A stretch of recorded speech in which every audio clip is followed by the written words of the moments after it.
We could.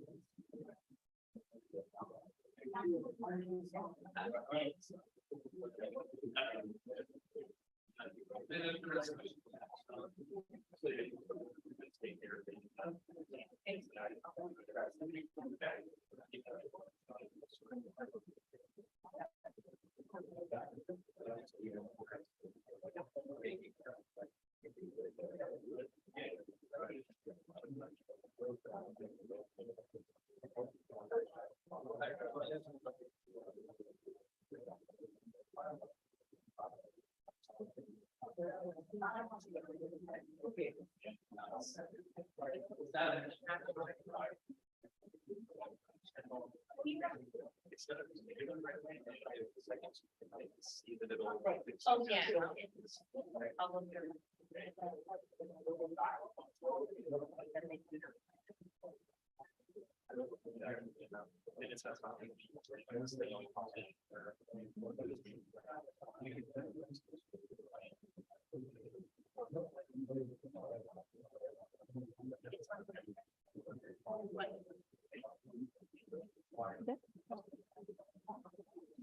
Well, good afternoon, everyone. Welcome. Thank you for coming. Just a reminder, if you could please silence your cell phones, I would appreciate it. Town Clerk, if we could call the meeting to order. Commissioner Goldberg. Commissioner Peters. Right. Commissioner David. Present. Vice Mayor Stern. Present. Mayor Moore. Present. Town Manager Labadie. Present. Thank you. You could please rise for the pledge.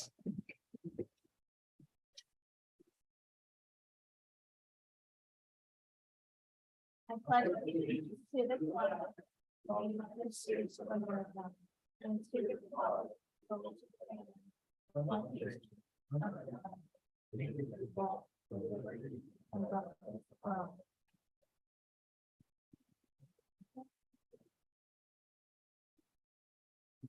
Are there any changes to the agenda?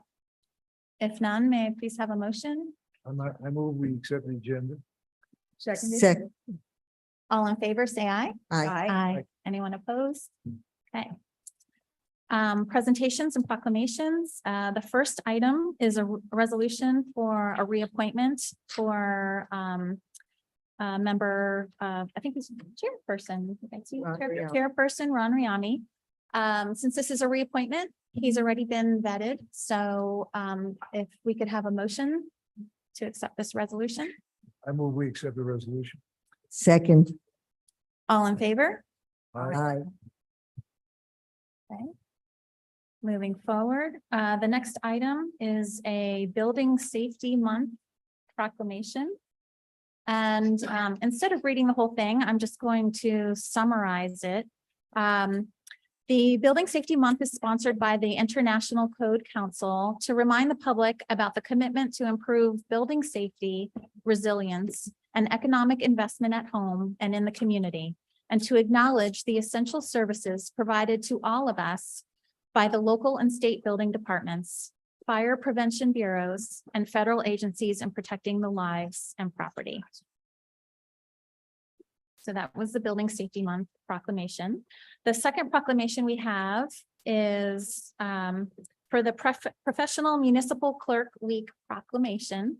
And I just want to recognize the accomplishments of the Office of the Professional Municipal Clerk, which is a vital part of local government and is the link between the citizens, the local governing bodies, and agencies of government at other levels. I personally greatly appreciate our clerk. She keeps us in line, gives great advice, and she ensures that we comply with all the regulations, which is not an easy task. So thank you. The next proclamation is about Drinking Water Week. As we all know, water is our most precious and valuable natural resource. And the purpose of this proclamation is to remind all of us to help protect our source waters from pollution, to practice water conservation, and to get involved in local water issues by getting to know their water. So that was the Drinking Water Week proclamation. The full proclamation is in our agenda if you want to read the entire document. Okay, moving on, item E, presentations. And the first one we have is, and the only, pretty much, the Florida Department of Transportation, District 4, State Road A1A RRR project. So if you'd like to come to the podium.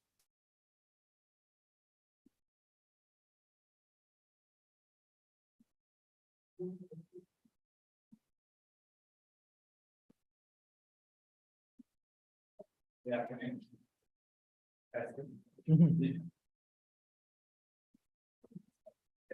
Good afternoon. Space. How about a song? So thank you for the opportunity to come here. I'm Brad Salisbury with the Florida Department of Transportation. I am the design project manager on the DOT resurfacing project coming up within the town. The limits of the project are from south of Grand Court, which is the Boca Town of Highland Beach city limit, to south of Linton Boulevard. Also with me is Billy Scott from the roadway design team.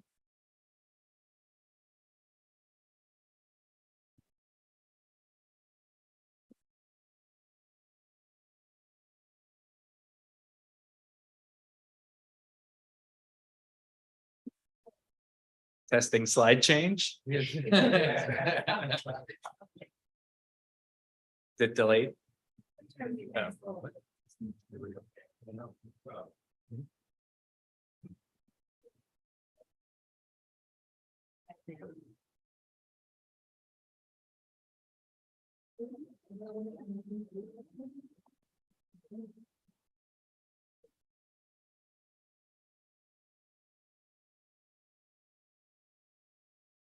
Well, we thank everybody for their patience. It's first time using this room in our traditional format, so we're trying to work through all the sound and digital equipment here.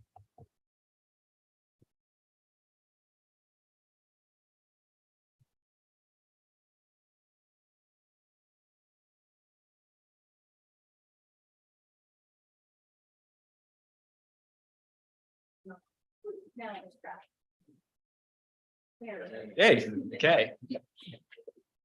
Thank you, clerk. So first, before I dive into the project, I want to go through some of the history of the project. So as mentioned, this is a resurfacing project. And our early coordination on this started back in 2019 with the town and staff, including a September of 2021 field meeting between our district secretary and some elected officials on the project. We also had a field meeting with Highland Beach staff back in April of 2022. And the design public meetings, we recently had one in August of 22 and March of 23. So I'll go further detail into each of these key events.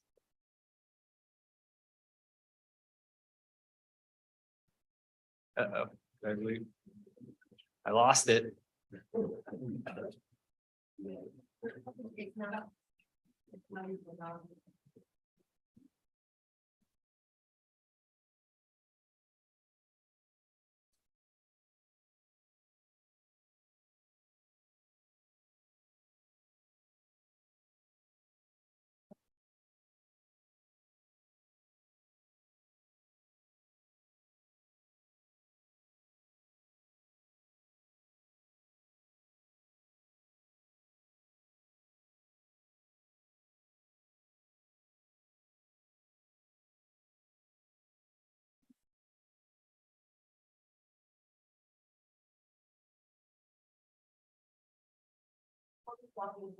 Okay. Yeah, so as mentioned, we had some early project coordination on this. So for those who aren't familiar, DOT works on a 5-year work program. So we're forecasting what roads are coming up for resurfacing about 5 years in advance. So that puts the timeline at 2019 when we first, based on the pavement condition, that this section of A1A was coming up for resurfacing. So knowing that A1A had, it's a unique corridor for DOT, we started early coordination with the town on refining the scope that was going to be accomplished in the resurfacing.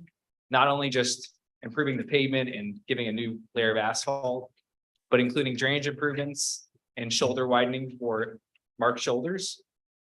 This was kind of further highlighted by the TPA has A1A as a tier 1 bicycle priority corridor, meaning it is the highest bicycle use corridor in the county and a point of emphasis for the Palm Beach TPA to improve. Next slide, please. The TPA is the Transportation Planning Agency. Thank you, Marshall. Yeah. Yeah, I should have clarified.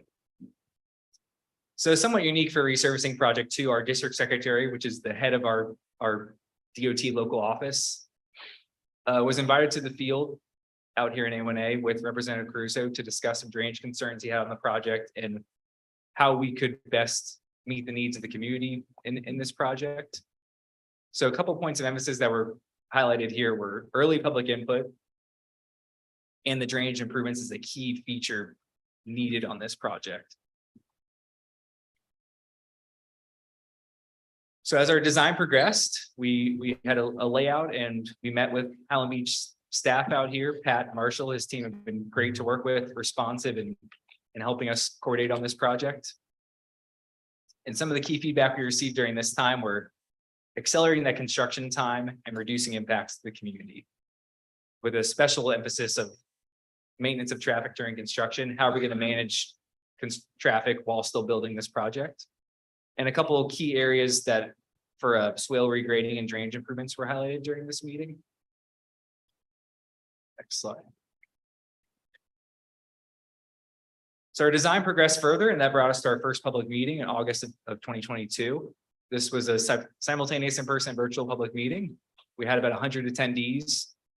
We held this earlier in the project design, and that was intended to gather that public input before we progressed too far.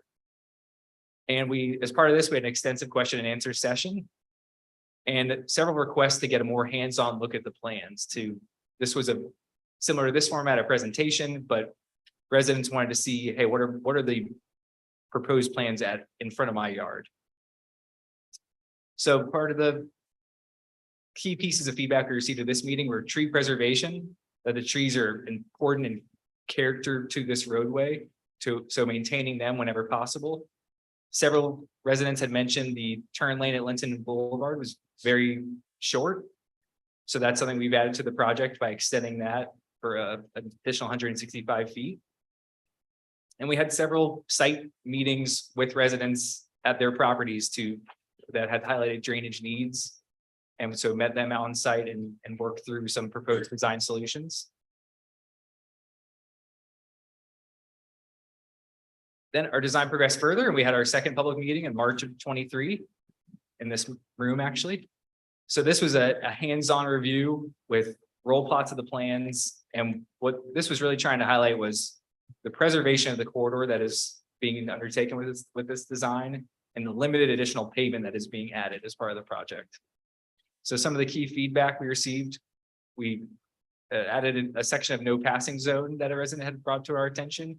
We further reduced tree removals and increased tree relocations, moving them to areas on the project that could be a tree could be relocated to.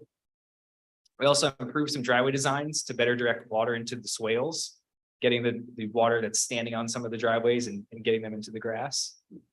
And also adjusted northern and southern project timelines.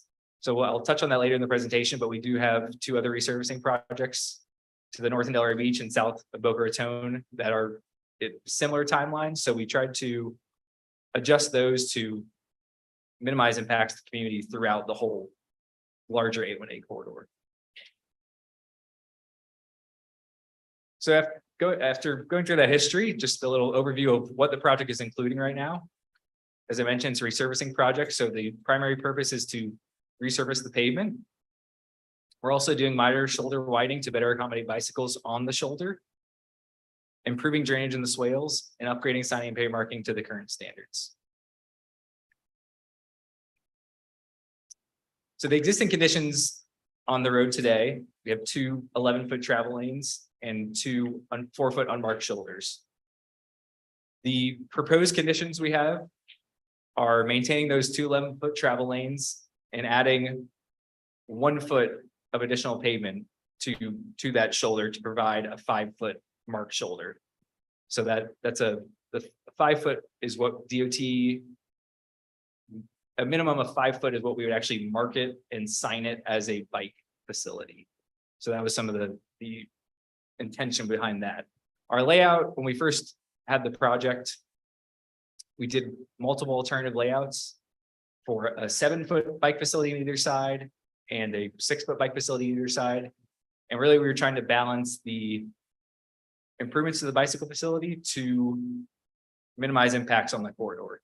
And 5 feet is where we sort of achieve that sweet spot of we can fit it in without completely changing the character of the corridor and adding what would be, upwards of 8 feet of pavement typically.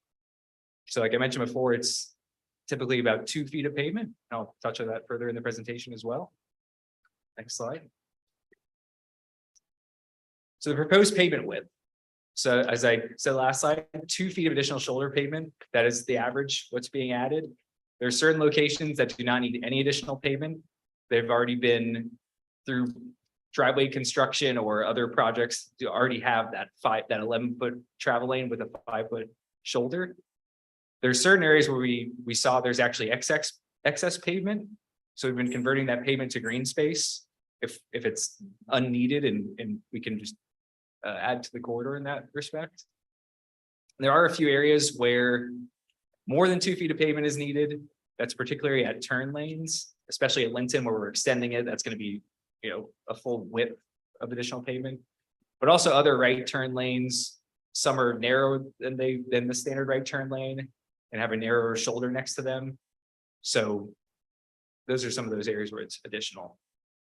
For the total project, we checked and compared to the existing pavement today, we're adding about 3.8% of new pavement. In the town of Highland Beach, that's 2.8%. So that 1% difference is really because Linton has a large portion of the additional pavement for the turn lane extension. Next slide, please. So I mentioned there's 2 adjacent resurfacing projects. One is from Linton to Atlantic in Delray. That's the northern section here, and it's probably not readable, but what they're proposing there is 2 11-foot lanes with 5 feet for the shoulders. The exact typical section that we're proposing in our project. And then the southern project is in Boca up to the Highland Beach line. And that is also proposing 11-foot lanes with 5-foot shoulders for the marked bike facility. So there's consistency throughout this whole section is 7+ miles or so. So there's a consistent proposal that's being put forth through these 3 projects. The proposed drainage improvements are a key aspect to the project. So that's being accomplished through a couple different ways. One is optimizing the roadway elevation and grading of the asphalt itself. There's areas where we can grade it to better get water off the pavement into the swales, and we're doing that whenever we can. We're also adding aggregate under the sod in some areas to improve drainage. The picture at the bottom of the screen is the proposal there where there's a shallow depth rock trench. These are not extremely deep, only a couple feet deep in some locations on the project. And also regrading the swales themselves to better facilitate drainage and water storage in them. And one area of emphasis that was highlighted as part of the field meeting with Representative Caruso was ponding on the sidewalks. So we are raising those sidewalks where we can to get the water off them into the swales where it's supposed to be for the drainage. Next slide, please. So as I mentioned, tree preservation was a key aspect for the design approach on this project. We evaluated 678 trees within the project limits. That's actually not all of them. That's just all the trees that were near the project location, but it was extensive effort for our landscape architecture team to do this. And they evaluate the trees for condition, species, the construction impacts to them. And we worked closely with them to fine tune our roadway design and to avoid those tree impacts. So based on our current plans submittal, the 90% plans, we have 7 trees to be removed.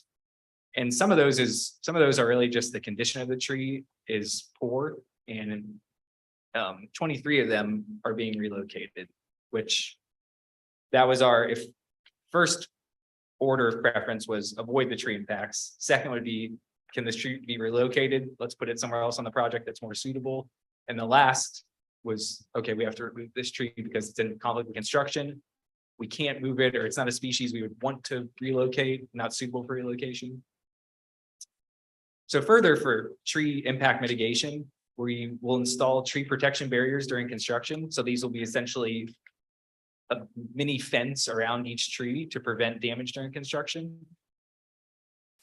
There are some trees that will have to have their root and branches pruned during construction. That will be done under the supervision of a certified arborist. And as I mentioned, we've been working closely with the landscape design team, and our drainage improvements were proposed around the existing trees. That there was no place where we removed some palm trees to improve the drainage. It was, how can we make both of these work in harmony? The roadside design, as I mentioned too, we fine-tuned that and avoided impacts of the trees. If we could slope in a certain way to avoid having to dig up a tree, we did so. And furthermore, we're restoring impacted irrigation systems on the project. We did a pretty extensive evaluation of the private irrigation on the corridor, and our landscape architecture team has proposed restoration and of that system, so it's working just as it was before construction, after construction. So sort of a key tenet of the project, as I've tried to highlight, is minimizing construction impacts on the community. One of these was to adjust the start time of construction. Our original schedule had it starting during the winter months. So we worked with our construction team to move that to start after the 2024 season. Our expected construction start time is spring of 2024. We've also been working with our construction staff at DOT, the people who are out there in the field day to day with the contractors who know how they work and how to manage traffic on a corridor like A1A to develop the least impactful maintenance of traffic plan. We are evaluating construction time incentive. This would be a bonus put on the project for meeting certain completion goals. That's still being evaluated. We're looking at how to best incorporate that into the project. Furthermore, in addition to the tree protection barriers, we'll have sediment barriers installed during construction. This is like a smaller black silt fence that keeps any sediment and erosion from washing into private property or into the roadway. So trying to maintain and contain those construction impacts. We also limited the length of the lane closures to 1,000 feet during the daytime.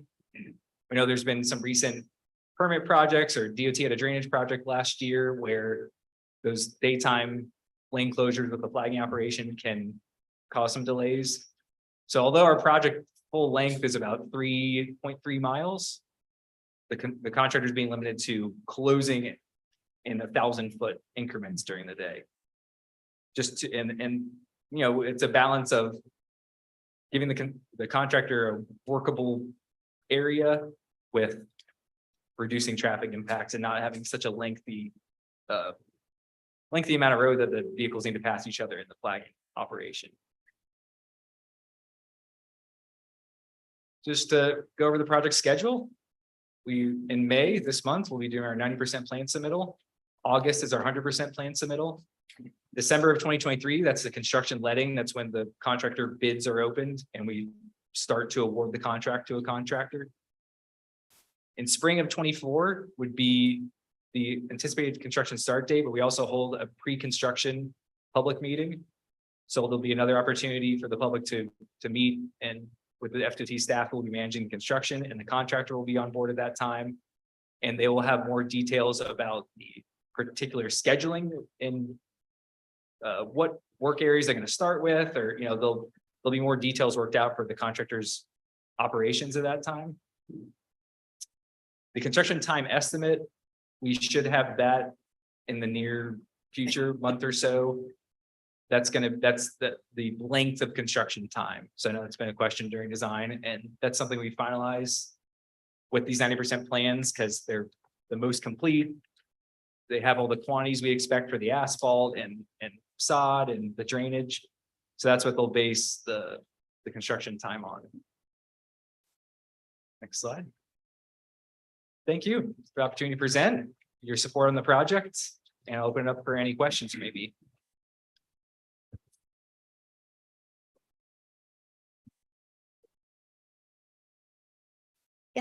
Come on up.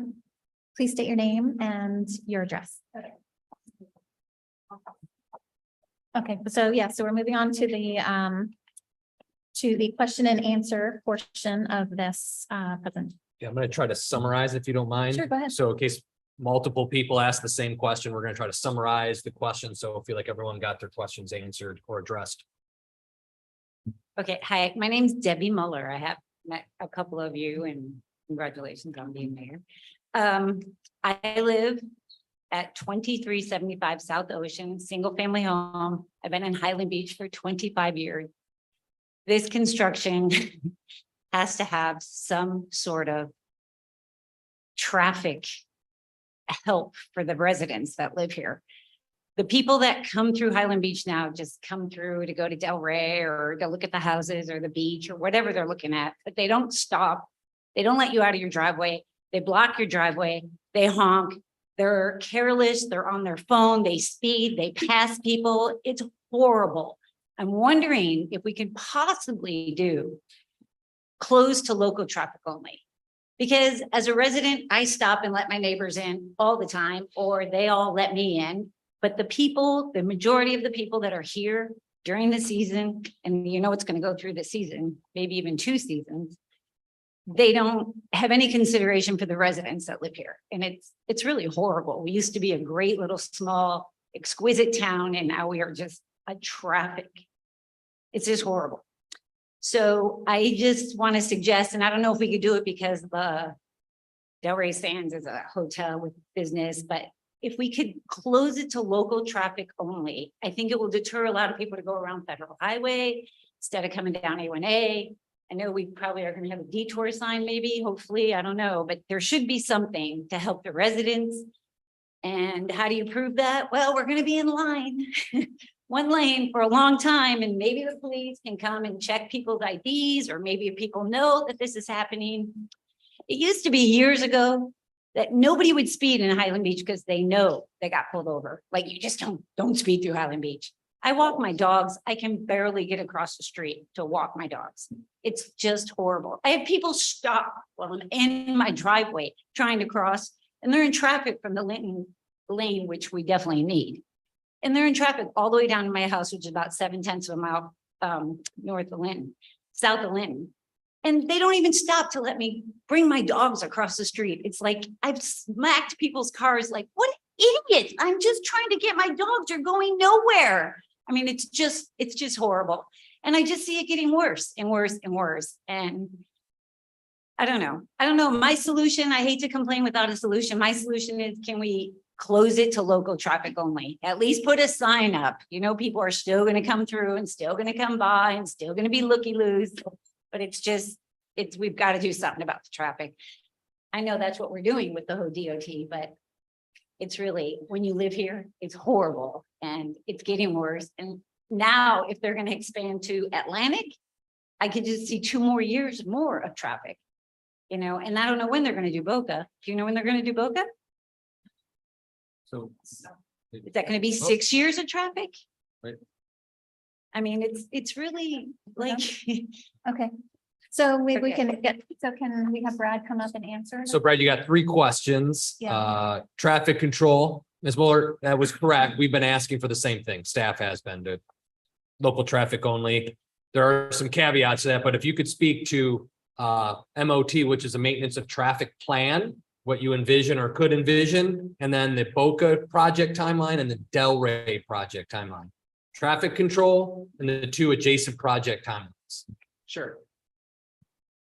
For the project timelines, let me look at those, because we did adjust them recently. I don't know, we'll try to get those during the meeting, but I don't have them off the top of my head.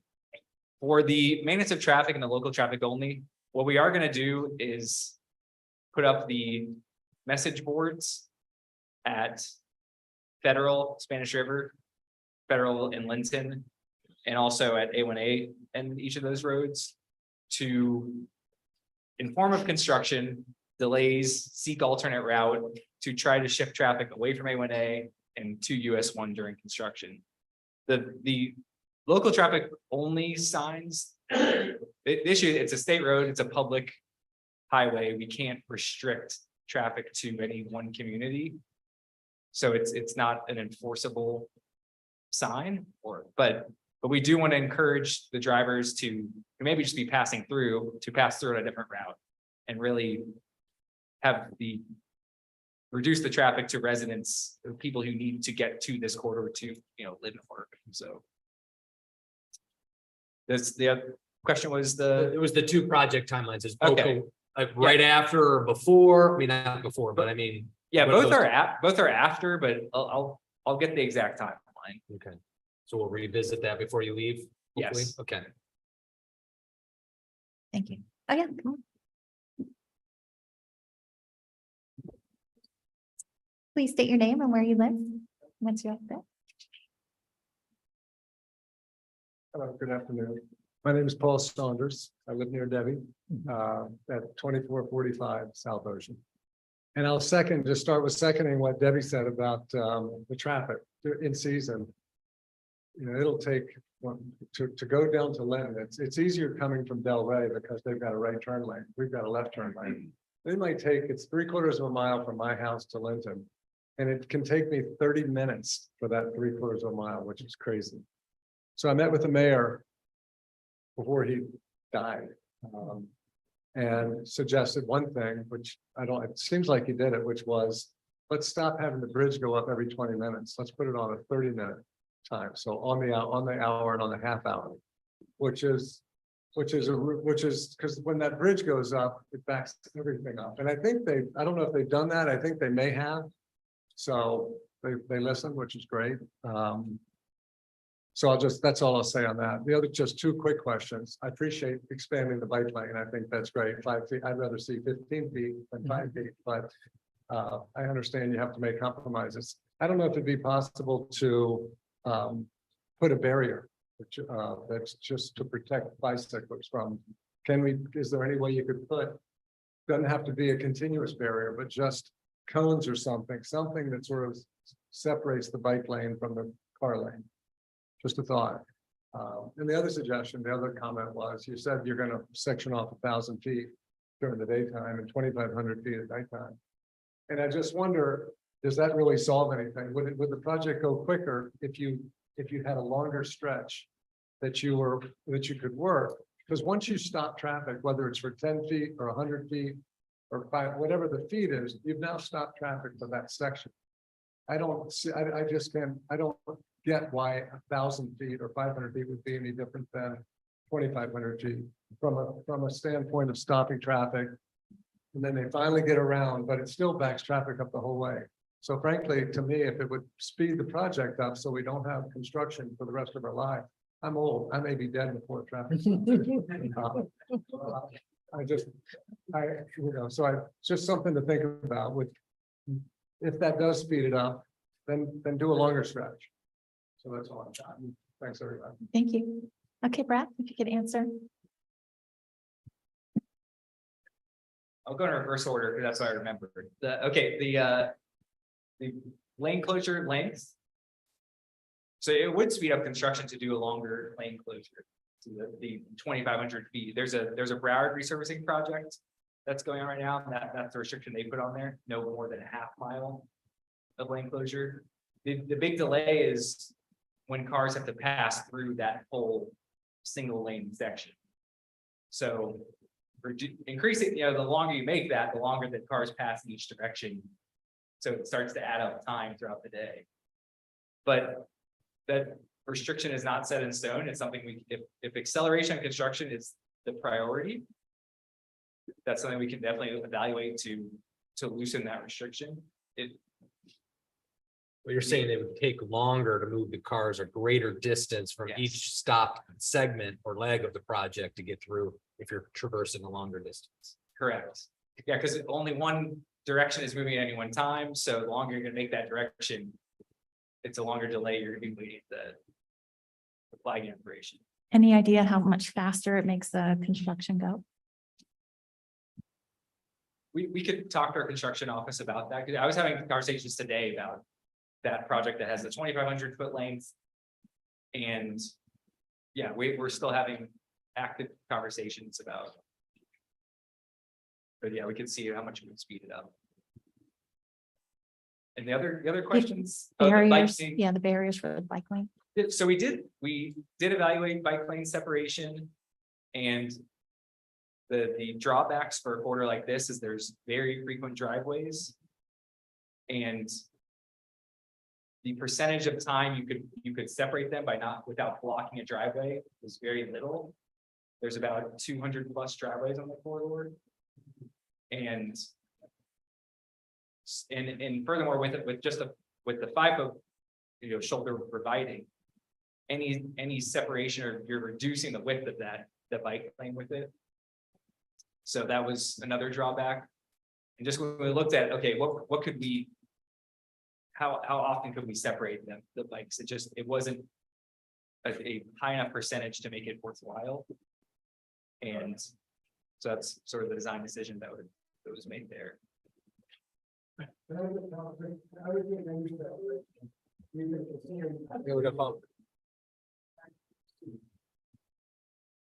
Because this will be re-aired. It'll be a hot watch for everybody. What you worry about as a cyclist is, people get distracted when they're driving. They may be on their cell phone, they may drift off. If there's even if the barrier is spaced every 500 feet or 200 feet, there's a barrier there that you don't want to run into. So it might cause a driver to pay a little bit more attention than to possibly drift over. I appreciate that there's lots of driveways, but I would think any separation, a post here, a post 4 doors down, a post another 4 doors down. That would make me, I wouldn't want to drift over and then run into a post. Particularly if you made it like a cement post or something. Make it meaningful.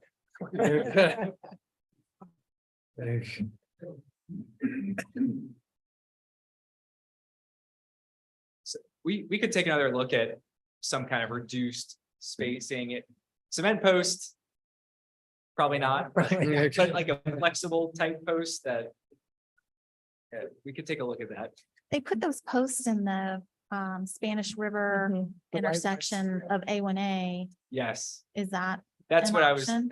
it would be Is that what something you're similar to thinking? that, a flexible post that it's not gonna damage a car or hurt a cyclist running into it. Would we be okay with the aesthetics? I don't know. Yeah. So the other question, again, a follow-up, he's gonna follow up with so again, I have 2 follow-ups here. Construction limits, what kind of reduction of time does that result in? What kind of separation or other separation devices could be put in to improve separation between traffic and bike movements? The other one is, can we alter bridge timing during construction to move more folks through, or even during season, move more folks off of A1A onto Linton? So our project hasn't really been involved in the bridge timing. I know it's controlled by the Coast Guard and something we would have to coordinate with them on the timing of that. But since this project hasn't been on Linton itself, that's something we've really looked at. I'll get with the project manager for the Linton to Atlantic segment and see if they might have been in coordination with the Coast Guard on that, Okay. because it goes through their project limits. So a boat might have to wait more than 30 minutes. I don't, Maybe. I don't know. Yeah. Because right now they wait 30 minutes. There's 30-minute. So If we only Yeah. did on the hour, they'd have to potentially wait an hour. I don't know. I'm how not very feasible that familiar is. with the Coast Guard timing. Right. I know there's if you do want to change that, it's a process. and Right, There's a lot of Right..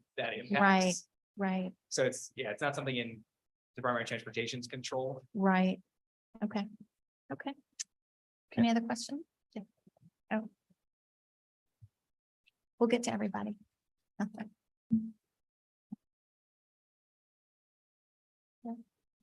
Villegas, 3407 South Ocean Boulevard. And I've been in Highland Beach for a long time, mostly as a snowbird, but now full-time. Thank you for this meeting. I think this is great that you did this, Mayor, and the board. And I was really happy to see the detail level. I had a suggestion, which is you had large maps of the area. Could we put one in town hall where we actually put some of the detail up so people could come in during the day and just take a look at their area and what's being proposed? We did that in our condo association and showed everybody where all the details were. So that's might be an idea. On the bicyclists, I really think we need to figure out what they are doing because I do know several cyclists and having barriers there might be more dangerous for them because of the speeds that they travel. And so I think we may want to just look at that before we put, things that go up into the air, maybe little bumps or something, I don't know, on the road might be better.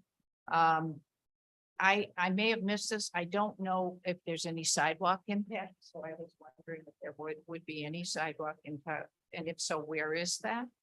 And if for 2024, if we're gonna have a spring meeting, could we do it in March before? This is a little bit late. A lot of people have left who were tracking the project, but if we could do it a little earlier before people leave to go back up north, it just might help communication about the project. Thank you. Thank you. Yeah, the construction public meeting, that's something I could talk with that office about, and if March is preferable time for holding that, I don't see why that couldn't be accommodated. For the sidewalk, the impacts of the sidewalk are the locations that we're raising it that are flooding today. So it's going to be put back in the same spot, same width today, just raised. We could get a list of the exact locations. It's pretty extensive throughout the whole limits of the project, but if that's something the town would like us to send. Well, if you're doing a lot of them, I'm wondering, could you do all of it? I know, right? We're gonna get a new running surface, make Yeah. it brand new, start to finish, right? Yeah. Yeah, I guess it's really just for the raising portions of it. And there's a lot of sections we can't raise with how it's tying into driveways and just the layout of the path itself. If we could look into that, because I know when we repaved that back in 18, it made a heck of a mess trying to repave our pathway and kind of messed up A1A a lot. So maybe there's a way to coordinate and get that all taken care of at one time as you move through. Because it's just asphalt, it's just a mill and fill type movement. And I feel like there was other questions. The map- Detailed oh, storyboards, that's on me. I'll get those out. That makes good Yeah, sense to we put can them out for definitely- people to look at. We have Neat. some plans, yep. If you need any additional prints, we can definitely do that. And the bike, I guess, was there a question about the bike? Separation? You're gonna look into that to see what. Yeah, What plausible options there are. yeah, it's a good point. Anything we put out there is a hazard to bicyclists or cars to hit. So that's why it's be very selective of what we're gonna put between those two. Yeah, when you come up with those options, I'll get Chief Hartman on that too, to look through the local group that works with the bicyclists and stuff to make sure we're not creating some additional impacts or points of collision or pushing bikes too far out into the streets too. We don't want to do that and make it worse possibly. Sure, coordinate with the chief as well. We had more questions?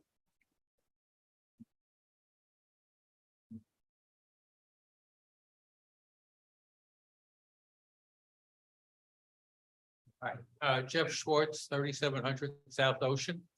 I've been living here off and on 21 years. And the construction and the delivery of trucks constantly impedes the bike lane.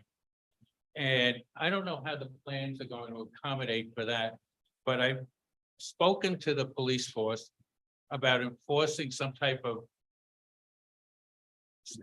no stopping, no parking, but I'm constantly forced out into the street. And I don't know if these plans will make this better or worse.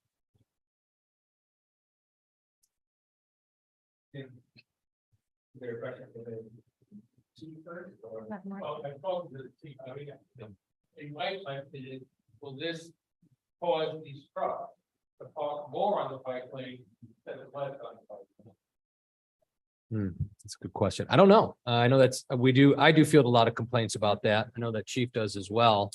I guess if you make more pavement, it's more apt. Well, the To problem is accommodate. you have the flare. The trucks will go to the nearest point that's flat. Which would be white line.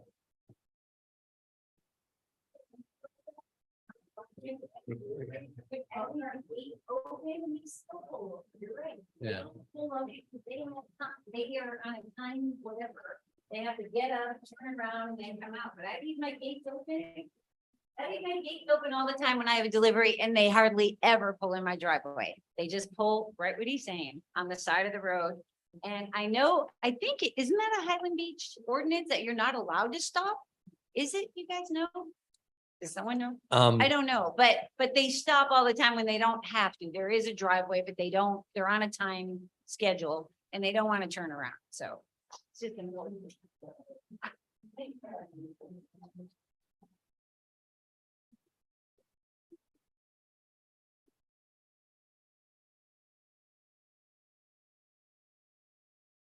Anthony Flossis, I live right next door, 3606. I'm in favor of some sort of division between the bicycles and the road. I've lived here over 20 years, and I'm afraid by widening the bike lanes, we're gonna encourage more bicyclists, which is fine. But there's never been a weekend in this community where the bicyclists are going over the center line. And my question to the town is, I know we always give citations to motorists. I want to know how many we've given to bicyclists in the last 10 years.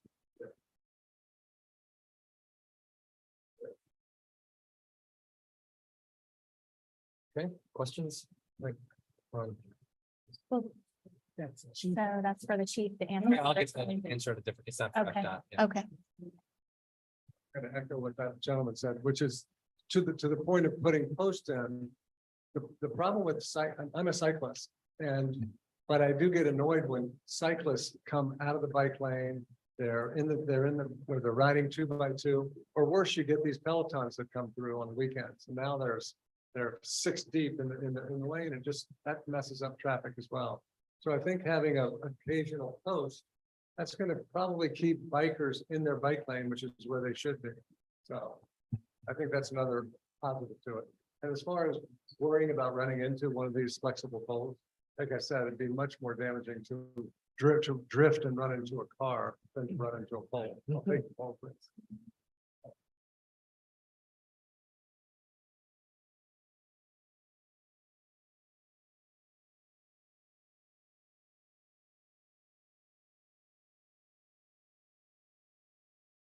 Hi, Bruce Rosenzweig. I'm at 3908 South Ocean in Regency Island. I think maybe, Brad, you can define the difference between a separated and protected bike lane. Correct me if I'm wrong, but a protected bike lane has a barrier between the bike lanes and the road. Separated one has some kind of indication, maybe a narrow 1 foot or 2 foot lined space that separates the bike lane from the road. any kind of barrier on a narrow road like we have set up, even if it's a flexible post, every 100 yards or so.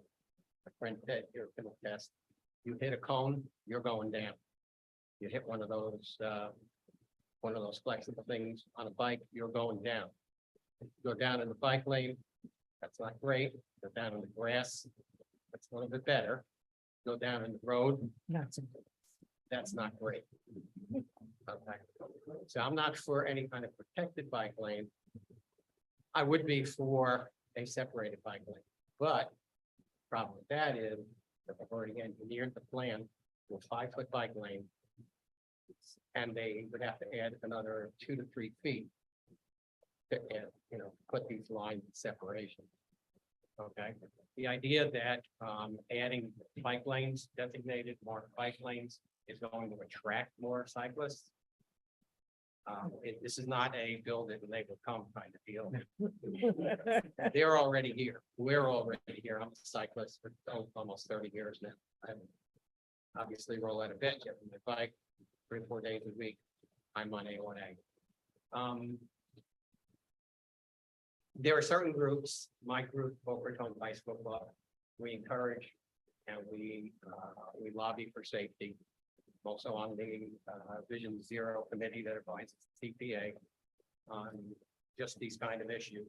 So we advocate, we push, and lobby for safety on roads. Okay. Our group, single file, all the time, signal out obstructions on the road. There are other groups, very clearly, 50, 60, 70 at a time. I know who they are, I know where they originate, and I've suggested to our chief, go out there one day, stop them all, give them a friendly reminder, single file, that's the law. Don't even say it's a warning, say this is the way we'd like to see it, a lot safer. Next time, give them a stern warning, and then the next time, cycle. Okay, so it's a joint effort here. We get the bike lanes in, have them designated.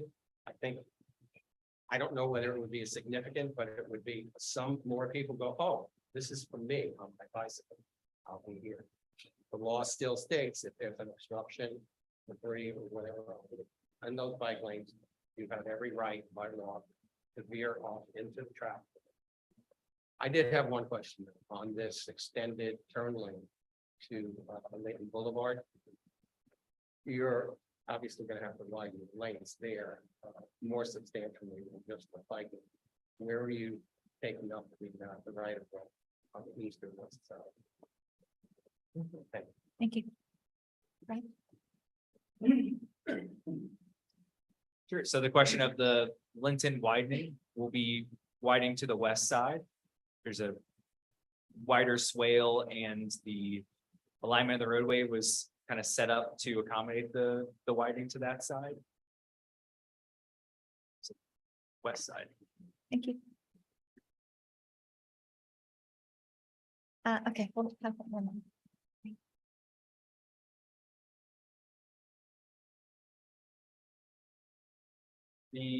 Sorry to cut you off, the adjacent projects, the construction projects. Those will be starting in 2025. Both at the same, sorry, both in the same year? That they're both in 25. Okay. As it stands. So when we conclude, when Highland Beach work is done, Boca and Del Rey go under construction. Yeah, and some of that is due to the pavement conditions all sort of come up or needs to be resurfaced around the same time. They were last resurfaced in the early 2000s together. And yeah, that's just the spacing of the project where we, being in the middle of the other two, we go first and they come in after on either side.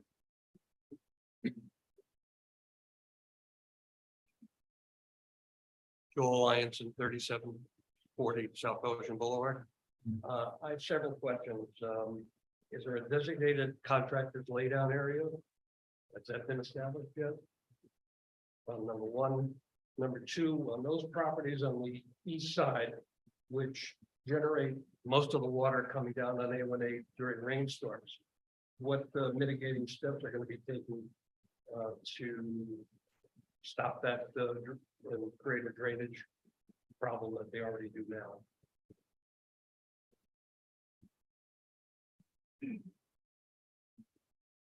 So the first question for the contractor's staging area. It's not something we would specify where that is to happen during design, but the contractor would be working with construction staff after they're on board to select suitable sites for that. So it's nowhere, we're not telling them where to do that right now during design. For the second question, so if I understand from how will drainage from the east properties be accommodated in the project?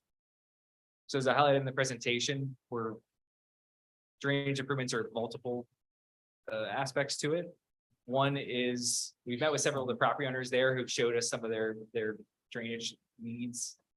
And by repaving and grading the asphalt to better get it to the swales, that's one way. That just the current grading was not optimal for having water sit in the pavement instead of in the swale. Another would be to add the improved drainage swales with the infiltration, the rock underneath the sod to help percolate the water quicker through the soil. And yeah, I guess those are the main two. So grading the roadway and the swales to best accommodate the water.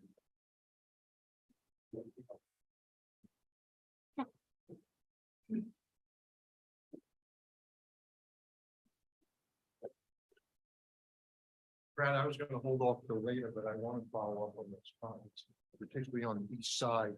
Your name and where you live? Oh, excuse me, Jack Halpern, 4511 South Ocean Boulevard, Island Beach. When you were talking about the drainage in the swales and also like friend, you're working on the west side of A1A, you're not doing anything on the east side of A1A. Is that correct?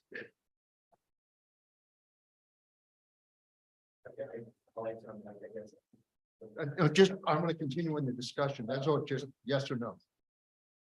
Let's, Are you gonna do Brad, go ahead, anything on the east? Let Brad go up. Yeah, let Brad just step up there. let him step up to the microphone. to answer. We'll start here. Don't Yeah, worry about your You can stay time. right there. Just let him answer. There is some work on the east side of the road as well, in the swales and grading.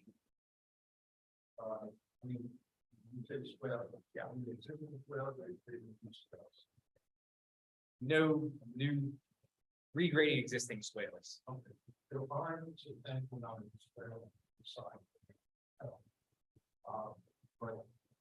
you're not doing anything.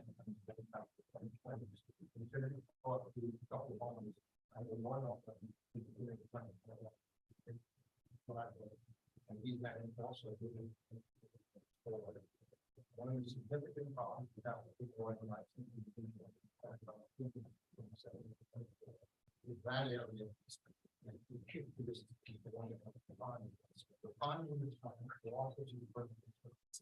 Fire up, fire up, and coming down the pavement on the road. We're gonna follow the roadway, want to stop the conduit, we cannot found, we had found. We're still not there, we're not going to be there. So we are installing the French drains on the east side as well. By that, you say, no, We are, no, there's grading and there's same drainage improvements on the east side and west, they're on both sides. so you're gonna be doing. Not the whole, not the whole, Let him answer the first part. not the whole east side, but where there's space to, there's certain green areas on the east side that. Yeah, I'm not sure if I'm really understanding. What I'm hearing. Like what I was. So maybe the detailed storyboard would help with that Sure. because you'll identify. No, what we good to know is where the intention is putting. As a matter of fact. Would that be on there? Several of us, we actually measured the proposal. With 2 mile lanes and the traffic lanes, you're not going to. We're coming up with 28 feet and 29 feet with this. We either adding 3 and 4. Not 2. So to keep 2 on the left side, we need to add more on the east side. Why don't we go to the and the roadway to the east side as well as the west side? Because it isn't more than 2 feet in the places. Sure. So yeah, there are, I highlighted in the presentation, there's a few areas that do need more than 2 feet. We- 8 places we measured 6 without part. 2, so 3 quarters of the one measured.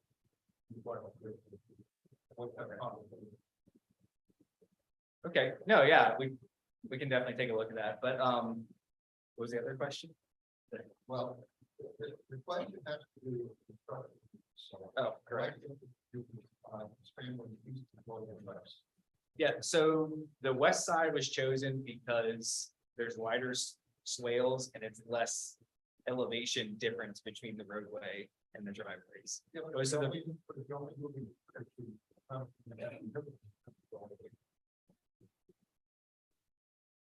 It would be because some of the driveways on the east side are very steep. So. Yeah, Gentlemen, can we one at a time so we can record this? We're not picking up any of this back and forth stuff.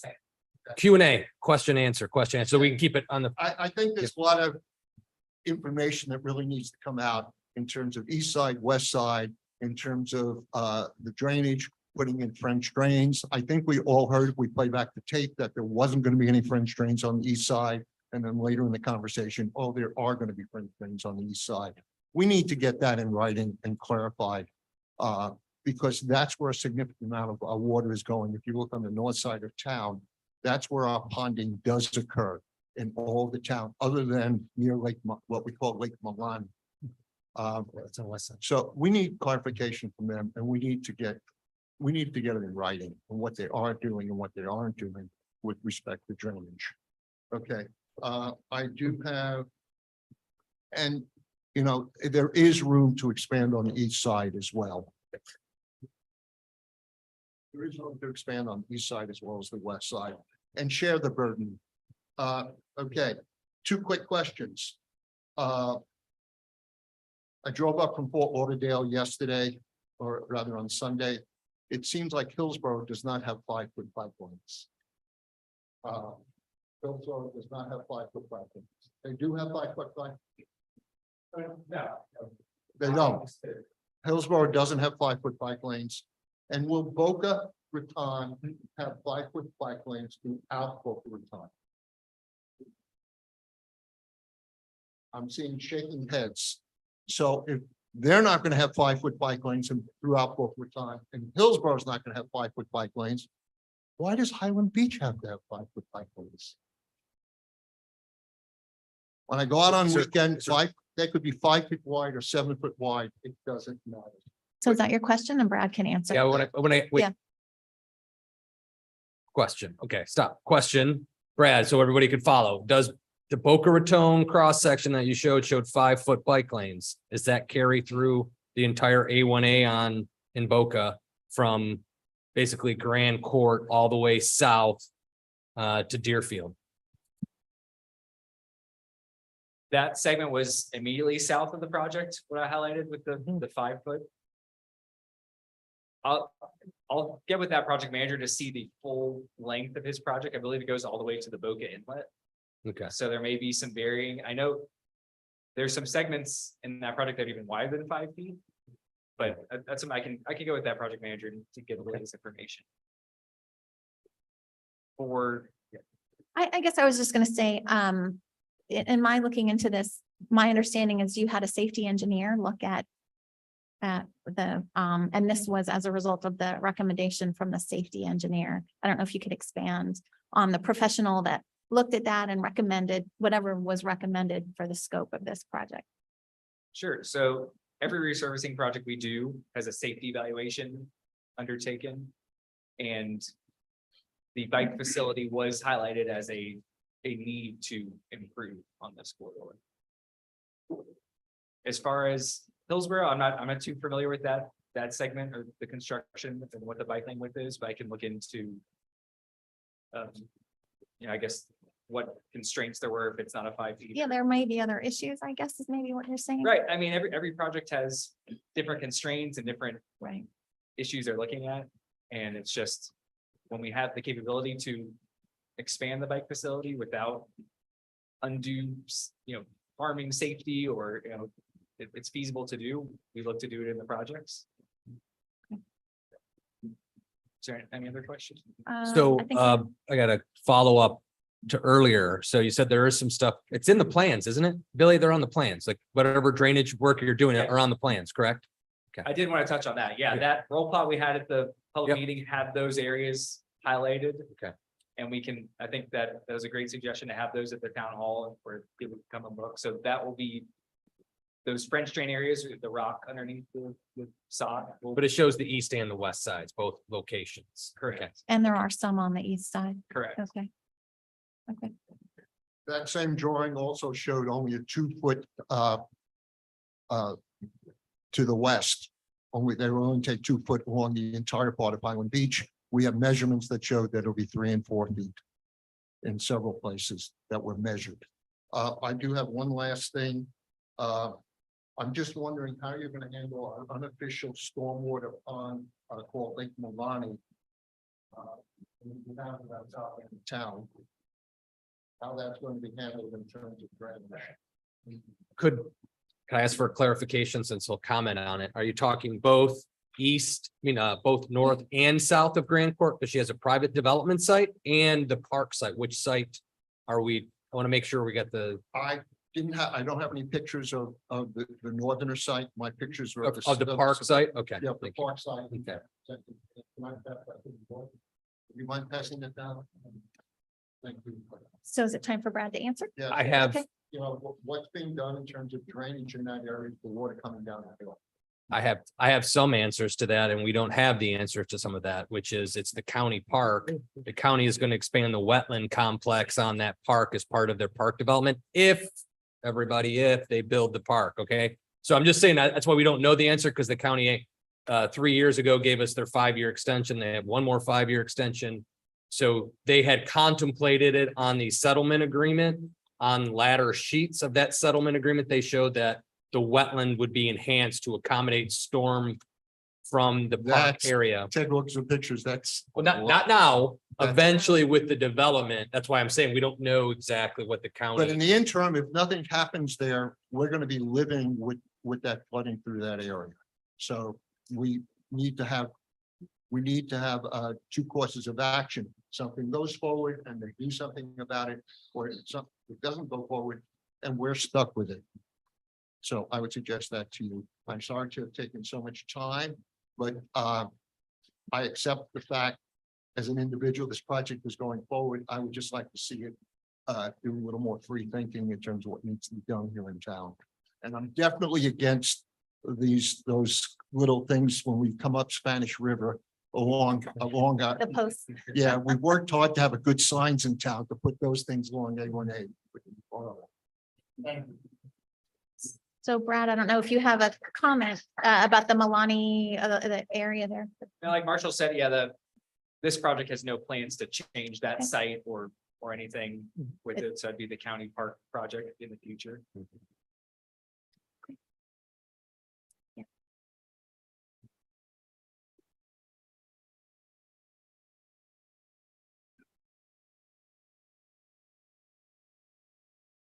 I'm in 3.01 South Ocean.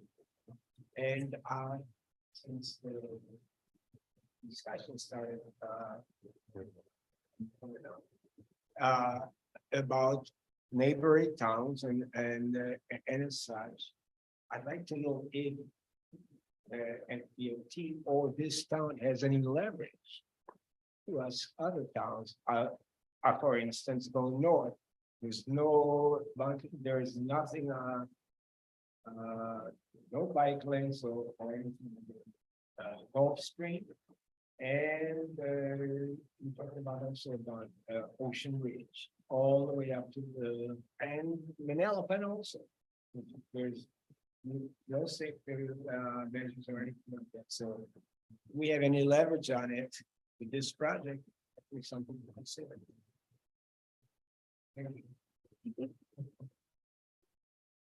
So I'm not aware of of any active projects on those segments at Ocean Ridge or Gulfstream. I know DOT is in the town of Palm Beach with the resurfacing project right now, adding wider bike lanes, and it's something that if there is a resurfacing project in those areas in the near future, they would take a look at. It's kind of our guiding philosophy of every resurfacing project is take a look at the shoulders and can they be improved, similar to what we're doing in this project. So that would be undertaken in those projects as well in the future.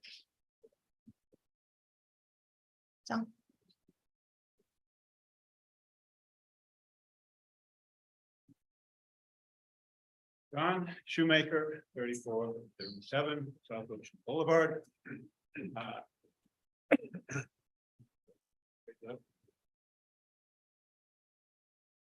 So, first of all, I think that we need to give some recognition for an outstanding job that Marshall and his team has been doing also the last, 2 years, trying to communicate all of this with DOT. I frankly think that DOT is a professional organization. I think they will do an excellent job. I have a couple bikes. I ride, I wouldn't say more than a couple times a week. So I'm not a pack rider. But I would say there's also a concern for the drivers hitting the bicyclists, as well as the bicyclists hitting the drivers. And that a 5-foot lane is reasonable. Because clearly in many sections of the town, it's too narrow. And I've seen situations where the construction, the suggestions is we have to have someone monitor these lanes from the construction going on, because when the rock comes out in the bike lane, bang, they're gonna come into the driver's lane, and that's the genesis of our noise. So that's one suggestion is we really need to understand, we need 5-foot lanes. I know there was a lot of noise made about, oh my God, it's gonna be more than 2 feet in total, it's gonna be 3 or 4, but it's gonna be 2 feet, add a foot on either side. That's reasonable for the safety of, if anybody cares about the bicyclist safety, you have to have that extra foot. At the same time, it will prevent drivers from incurring an accident that then you get into litigation. All right. So it's a safety issue. I think also as an idea. At Spanish River Park, when the bridge is up, the traffic will back north on A1A past even Sea Ranch, close to the Highland Beach line. The only idea I have for that would be add a third lane temporarily. So that today you have 1 lane going south, and then as you get close within, I think, 500 yards or less, you have the turn lane. So that's 2 lanes where you can stack traffic, but it's not enough.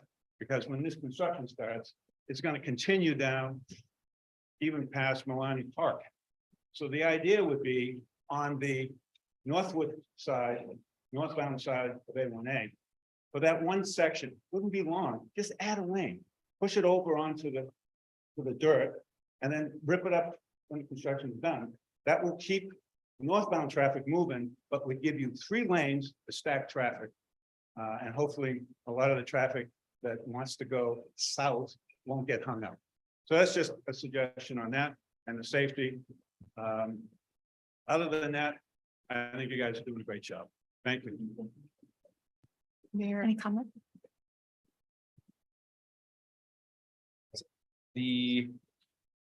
So I want to understand the suggestion was to add like a temporary additional northbound lane between Spanish River.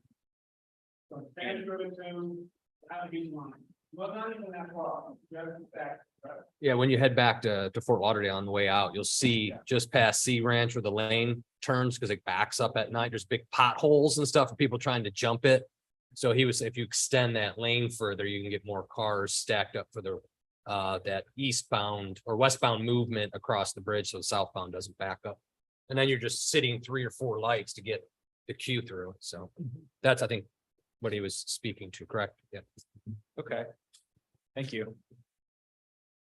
Mayor Moore? Yeah. I do have a Zoom participant. Okay. All right. Mr. David Kaufman. Okay. Are you gonna?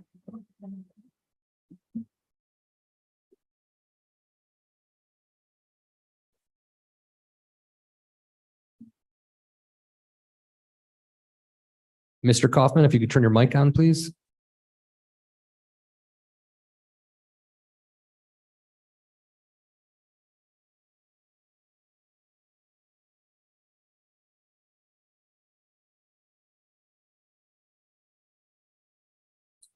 So while he's waiting, we did get a Edward McDonald, all had concerns at 3419 through 3421 South Ocean.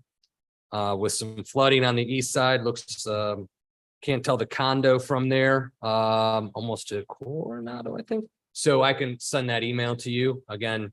It's an area that we did visit in our field meeting, that there are probably some improvements going on there.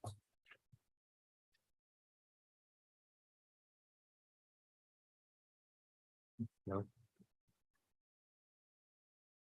Okay. Well, I'll tell Mr. Kaufman, if we lose you here, if you could send us an email and we would share that with FDOT as well.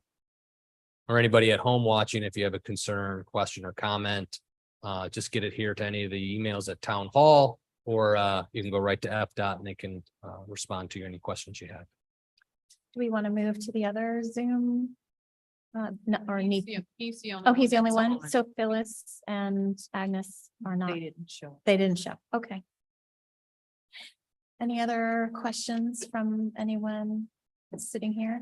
I mean, I guess I can go through us. Sorry, I'll jump in first. So slide 10, there's a table that shows the proposed pavement width. And in that table, you show that the additional pavement area in Highland Beach is less than 3%. Can you explain how you calculated that? Because it seems like there's concern about the amount of additional pavement, and it appears to me that it's less than 3% for the town of Highland Beach. So could you expand on that calculation and how you did it? Yeah, so we have a survey of the whole project. And in that survey, it shows us, here's your existing pavement width. And we took the area of that footprint, basically what's out here today, and compared that against the additional pavement. And did that calculation for the percentage. But yeah, it's just a direct comparison of, based on our survey lines. We had a survey crew out here for lengthy amount of time, picking up all the features. And we have the files to do those calculations in. And yeah. So it's pretty accurate. It's a survey. Yes. From what I understand, surveys are extremely accurate. And so this is an extremely accurate measure that it's only an additional 2.8% of pavement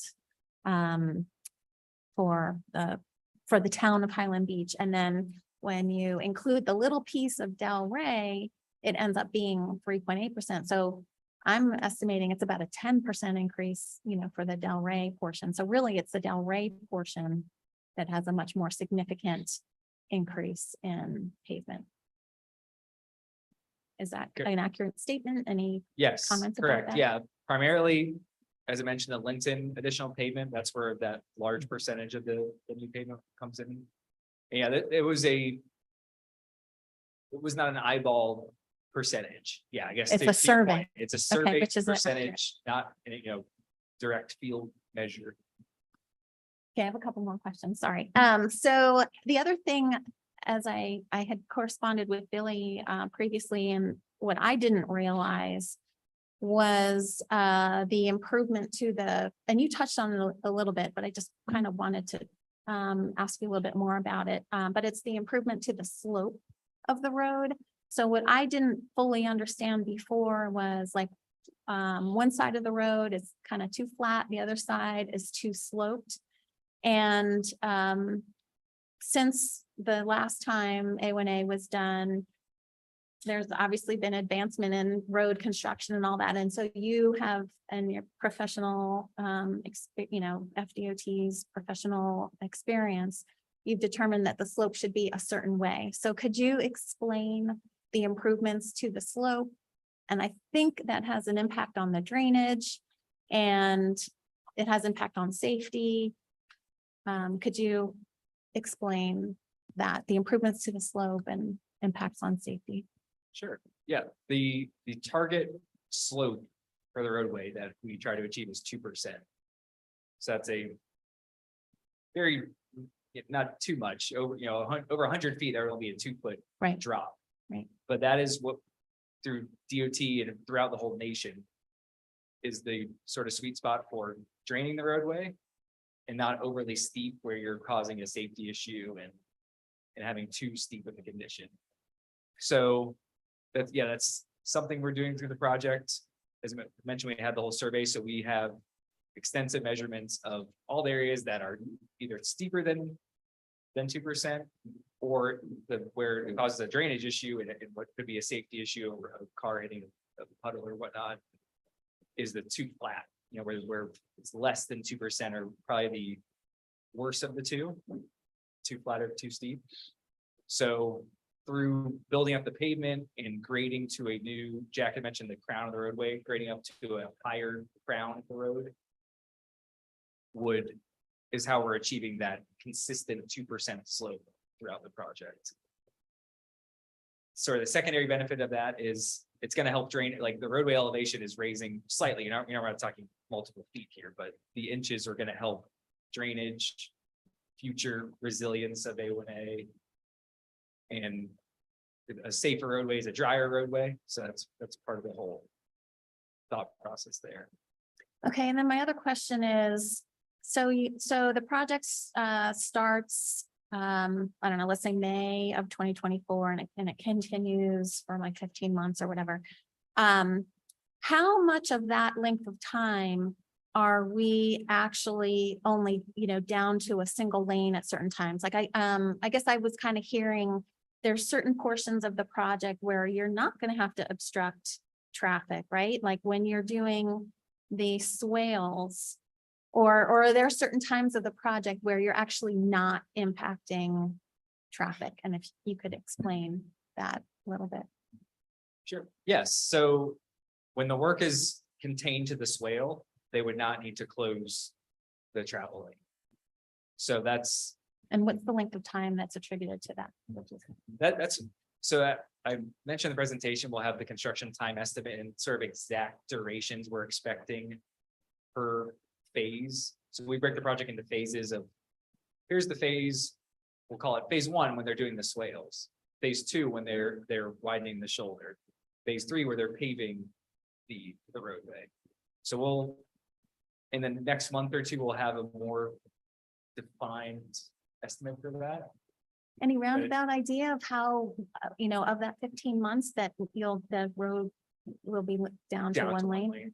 I mean, it's for the contractor, the only ones to close that if they absolutely have to, if it's for working space, because it's time and effort to set up the cones and direct traffic. And so they're incentivized to keep that open when possible. There's times where we may only need to close the shoulder, not the travel lane. So that would kind of be the order of operation of keep shoulder and travel lane open, work in the swale. Hey, do we just need that little bit of working room in the shoulder? Okay, we can close that. So I guess the percentage of time is tough. It's tough to estimate how. So we won't really know until we get to the construction phase, but I think it's important to know it's not the entire 15-month project that we're just No. down to one lane. It's some lesser, and we don't know exactly what. Yes, it will not be every day, all day that it's down to one. Right. That is correct. And we'll know more at that construction meeting, which will hopefully be scheduled in March of 2024. Okay. Yes. Okay. I guess we'll start with Judy. Judy, do you have any additional comments? Can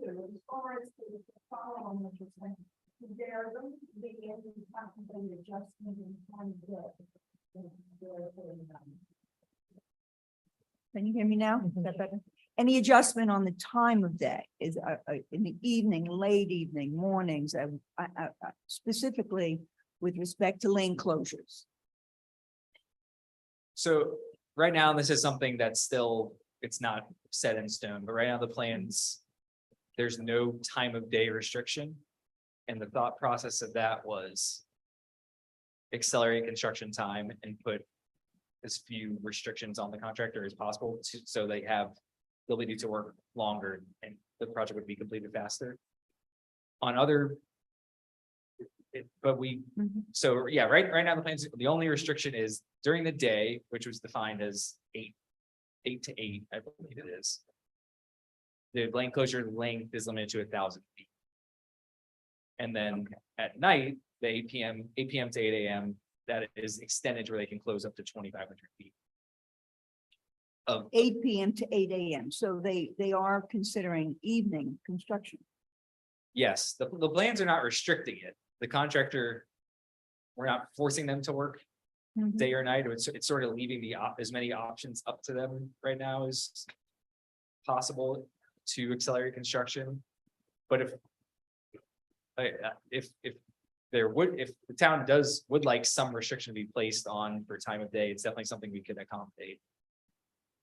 With respect to pedestrians, so how will pedestrians be affected? Particularly since you said there's a significant amount of work that's contemplated to be done on the sidewalks to lift them. Yes. Can you speak to that? Sure, yeah, so when the sidewalks are closed to be raised, we will install a temporary pedestrian path next to them. So the pedestrians will be able to get through the project at all times. That's a must for our contracts, that we can't just close it off and say detour pedestrians. So there'll be a way through the project. It just may be a temporary path around the work area. And what about the bicyclists? They're not going to be limited from traversing the roadway. Is it contemplated that there will be portions during the construction time that they'll be in the roadway and not on the bicycle paths, if that's obstructed? Is that right? Yes, there'll be times where during construction, the shoulder and travel lane will be closed. So if you've seen the flagging operations that have happened out here recently, the bikes would take the travel lane during that flag operation. So Is there any way, I mean, I'm asking, is there any way to limit during the active construction, the large groups of bicyclists coming? I would think we could communicate with them, and once they get hassled by the stop, I think they'll probably reroute themselves, I would guess, but if we had somebody from the Boca Club here, you'll probably just avoid the space if it becomes a problem, right? So during construction, large groups, they're probably not going to want to traverse through our construction zone if they're going to be waiting for 40 minutes with vehicles, because they'll be stopped at the flags too, right? Do we want them to- Okay.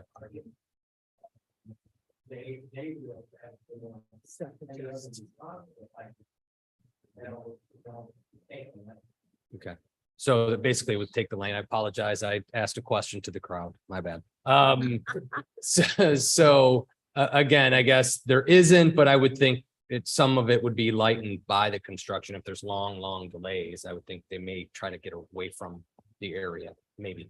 So if there's a way, if we can communicate with the bicycle clubs, from Fort Lauderdale, or the ones, the bicyclists and the club participants would know who that is. If we could reduce that kind of traffic.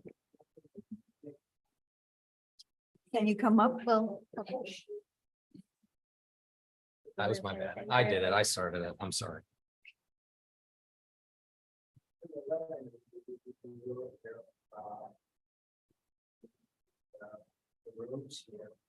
A lot of people for a good year.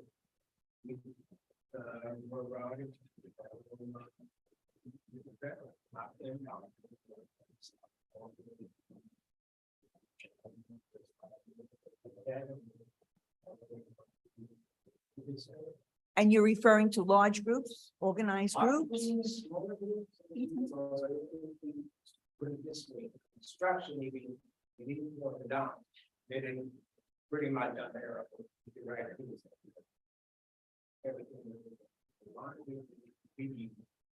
Thank you.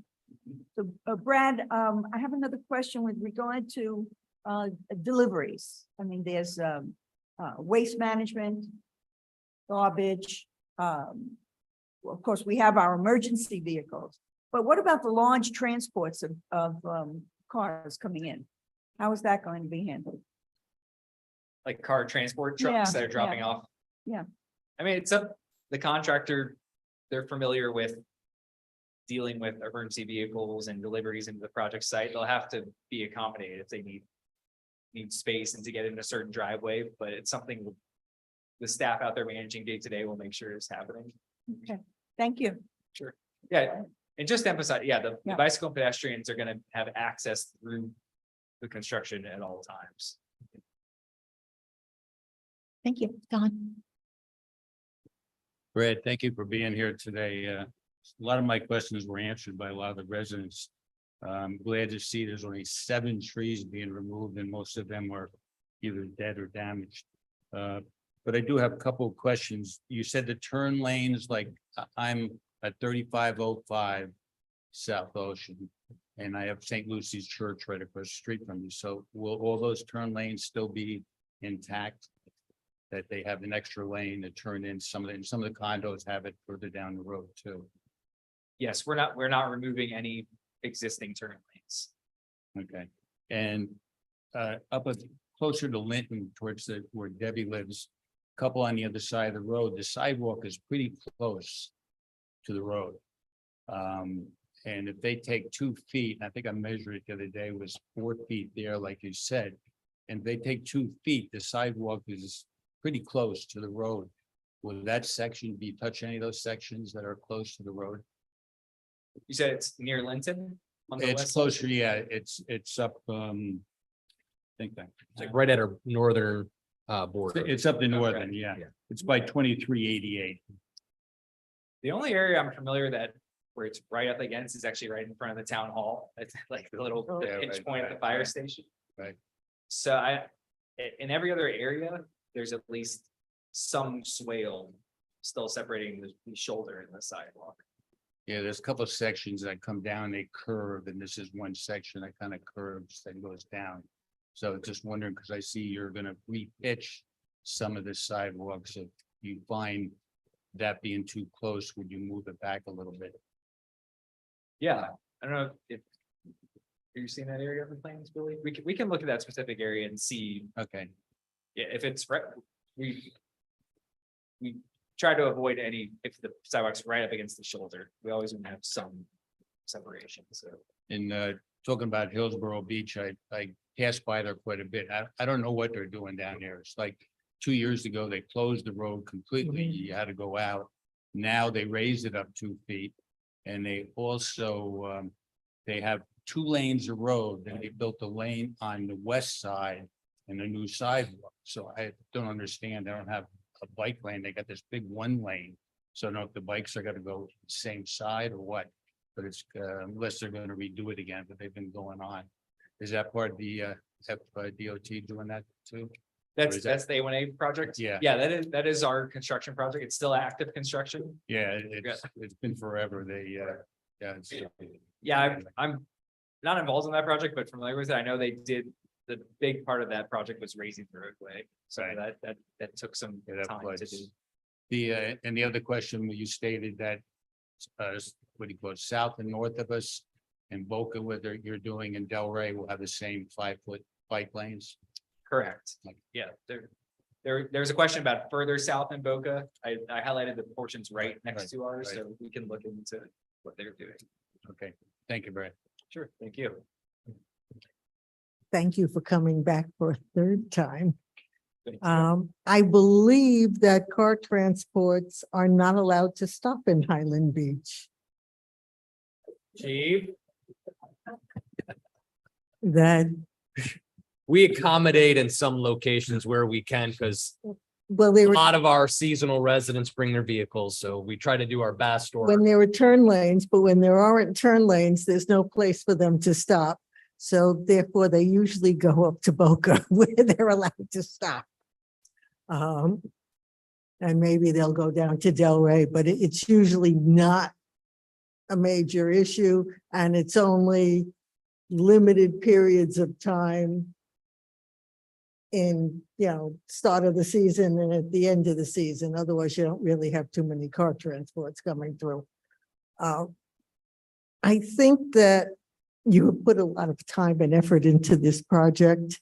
I think it is never going to be perfect. I think that we are never going to satisfy everybody's issues and complaints.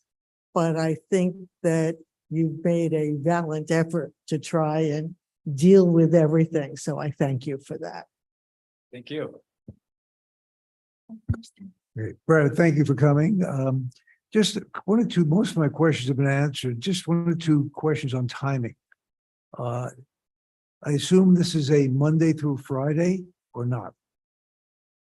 So the only weekend work restriction we have right now is near the church. So we do have that restricted, but otherwise we don't have any, they would be allowed to work on the weekend. Most contractors wouldn't work 7 days continuously, but similar to the nighttime, daytime restrictions, it's something we could, if the town wishes to say absolutely no weekend work, that's something we could accommodate, but. My question doesn't relate to that. Relates to what's in your plans and the 15-month window approximation that we're talking about. And relative to the 15-week, is that a 15 months? Is that consider evening work or is that just day work? Just talk a little bit about the time. I know you have to finalize things, but talk. Yeah, no, yeah, the time is based on a 40-hour work week typically. So it, something like a 8 to 5 type construction. We're not expecting the contractor to work a 60-hour work week every week. So that's what that 15-month is based on, a normal construction schedule. So if you're going to have evening work hours, is that in addition and will that cut down the time substantially of the project? That is the thought behind it. If we don't restrict night work, they have that option to do it. And oftentimes paving is done at night and would help accelerate the project. Hope I answered the question. Yeah. I'm just trying to get some feel for the window, the starting point, the ending point, and what it's based on, and Yeah. what could be done to change the time frame if necessary. Right. And that's something we're working with our construction office right now. I mentioned the construction time estimate that sets the contract duration. So say it comes out to be 365 days, that then there's the contractors incentivized and disincentivized to meet that date. So it's a crucial selection and something we're closely aware of that's important on this project. Thank you. I have a question. I don't think that too many of our residents would appreciate noisy road construction at 2 a.m. So to the extent that we could limit that, I mean, paving usually is pretty quiet, but there are going to be parts of this that will be rather noisy, and I don't think it's appropriate in the middle of the night, to be honest. So. Yeah, that's something. So I'm actually meeting with the Delray and Boca projects right now to sort of have a unified approach to how we're handling the night work in particular. The quarters are slightly different. Atlantic gets a little more commercial, but it's something we're aware of, and we definitely hear that concern of no night work. The Hillsborough Beach project we brought up, that has a no night work allowed provision. I mean, also some of the bright lights that they need to work at night. would be kind of glaring into people's homes as well. So while it may speed up the project a little, I'm not sure that the small difference in time is worth annoying people tremendously. But we should also keep in mind, there's a difference between work at the 2 a.m. versus extending it till 8 o'clock versus 6 o'clock, that type of thing. Yes. Yeah, we can definitely work with Pat and Marshall after this to, if there's a time preference from the town to, And it sounds like that comes from the town. That doesn't come from the construction. It comes from the town. Yeah, I have a few of these items that we discussed that will be the return items to the commission to discuss. Once you, Brad, once you and Billy could give me the construction type schedules to share with the commission and the community. Then that discussion of how we shorten it, how late do we want it to work, holidays, I think would be then appropriate for you all to determine what that is. And I believe we still have the ability to direct or put those limits in. yeah, that, as you meant, the work time restriction and when they can work is something we definitely want to work with every local community to. It's different for each community. So I think we had another question. You want to come up? Please state your name and where you live. Sherry Stone, 3221 South Ocean Boulevard. I'd like to know what all this equipment is going to be. Where is the equipment going to be?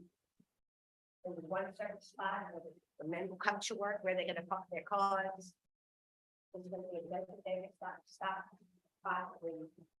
trucks? Okay, we'll have Brad come up and he'll answer the question for you. Go ahead. So, yeah, the construction staging area, there's obviously not much space on the corridor for that to happen. That's something that the contractor, it's sort of up to them to work through. We work with them on. Once the contractor's awarded and selected, that's something hey, where am I gonna put all my stuff? It's something they're thinking about too. But it's something the DOT closely oversees, that they're not putting it in people's front yards or, sensitive park sites. So it's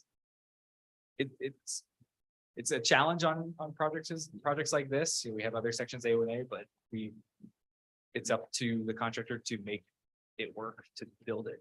So is that something we'll finalize at that construction meeting Yes. in March of 2024? Yes, Okay, they will have more details on Okay. what sites they're planning for staging at that time. and I think you're saying that they'll coordinate with the town as far as where it's even permitted for them to go. Yes. Okay.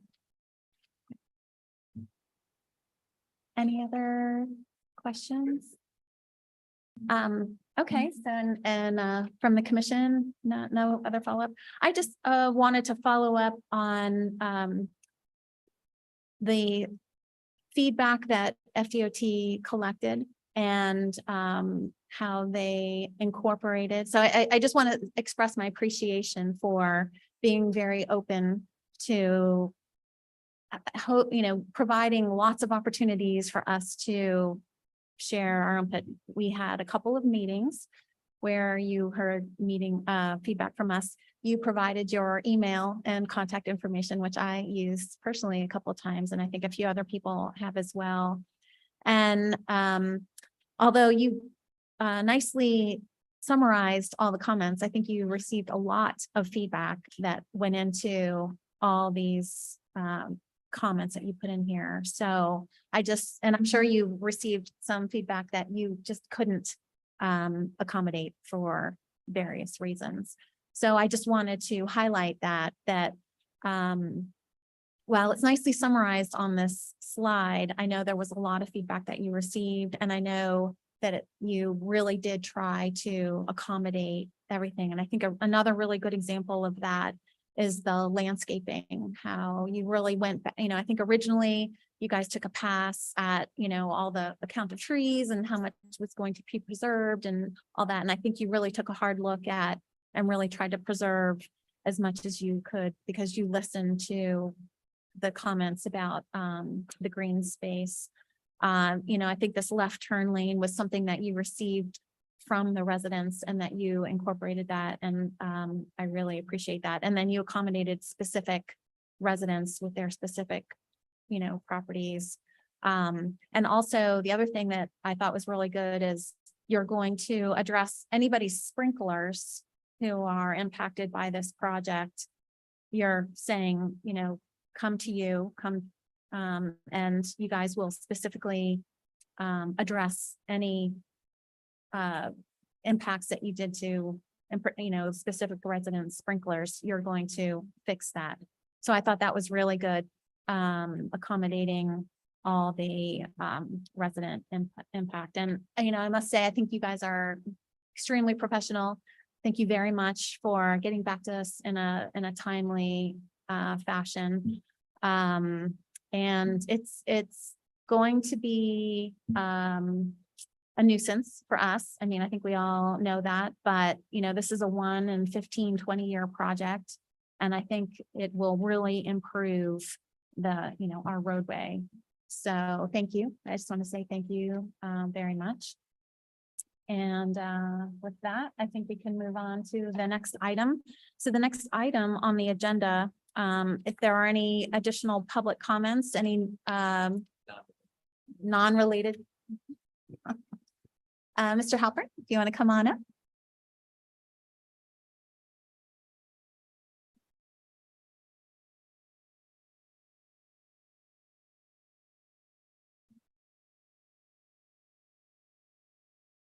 Jack Halpern. Jack Halpern, 4511 South Ocean Boulevard, Highland Beach. I'm not going.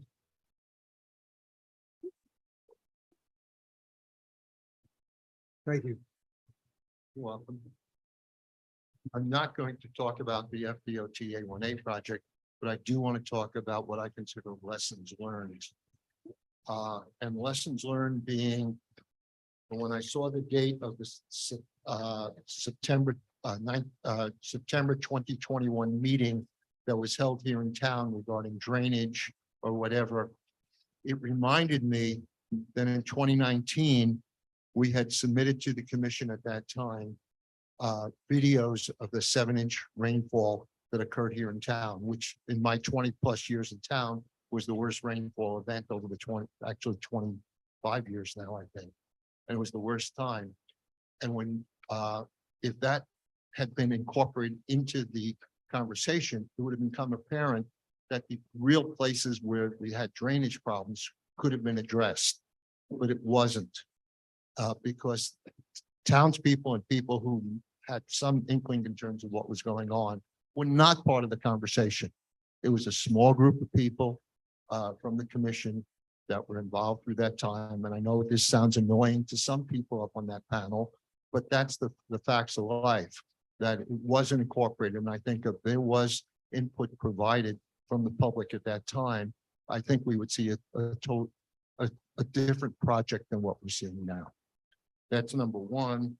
And number two, what also that came up in 2019 was the fact that when we looked at it, at the videos of what was presented to the board, you could see that on the major properties on the east side, north of what was the Holiday Inn, that there was no runoff controls, maybe 2 homes, and that was it.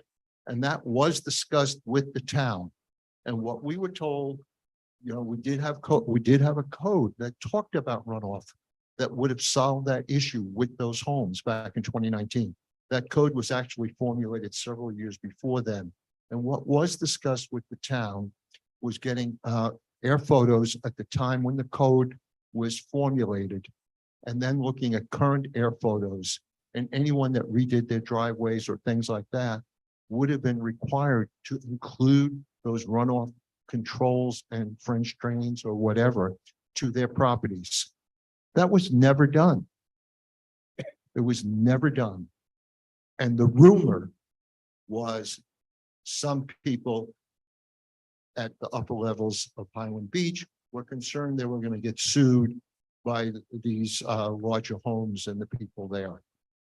But I still think that was another lessons learned where we could have now have reduced the amount of runoff going up, runoff coming onto the roadways in that part of the town on the east side of the road, but it was never done. So it's not too late. We should be enforcing it. We should go back to the date when this runoff code was formulated. Get the air photos, compare it with present air photos, and anybody who's done anything since then should be required to put in some drainage. My understanding from one of the people who has emailed is that it's about $10,000 to put in a French drain at the end of their driveway. Thank you very much. Your time. Thank you. Any other public comments? Okay, moving on. We have some announcements. We still have some vacancies, Board of Adjustment of Appeals. We've got 2 vacancies for 3-year terms. Natural Resources Preservation Advisory Board, and we still have 3 vacancies for unexpired terms. We've got some meeting and events coming up. May 4th, we've got at 11 a.m. We've got the Natural Resources Preservation Advisory Board meeting. May 9th at 1 p.m., the Code Enforcement Board regular meeting. May 11th at 9:30 in the morning, Planning Board meeting. Our next Town Commission meeting is at May 16th at 1:30. And after that, we have another Town Commission meeting. We've got so much to talk about this month. May 23rd at 1:30. There are no board action reports at this time, no ordinances to discuss. We've got a couple items on the consent agenda. And it's basically to approve meeting minutes, and hopefully everyone's had a chance to review the minutes, and if we could have a motion.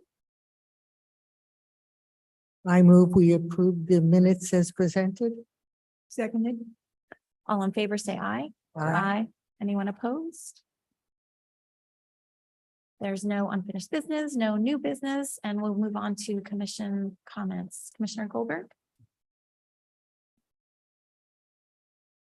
Well, I think that this was a wonderful meeting. A lot was clarified. I'm surprised that we didn't have more participation here today in-house, but we had it on Zoom. I think that this is very ambitious, and I have full faith that with our watchful eye and our residents who are very vocal and involved, that it will be done hopefully very well. I think everything that any questions they were responded to. We have a follow-up in March, and I think it's a very good result that we have. Okay. Yeah, I agree with that. I appreciate everybody coming out and listening and everybody's questions.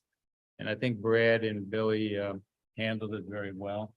And I think they answered many of our questions and a lot of the residents' questions out there. And I'm very happy with the trees. I learned that 27 and that's all I heard people as we're walking up and down the street complain about where the trees were going. And I'm glad, and most of them are dying or are injured. Yeah, I think the previous, all the boards been doing a great job on this, Marshall and that.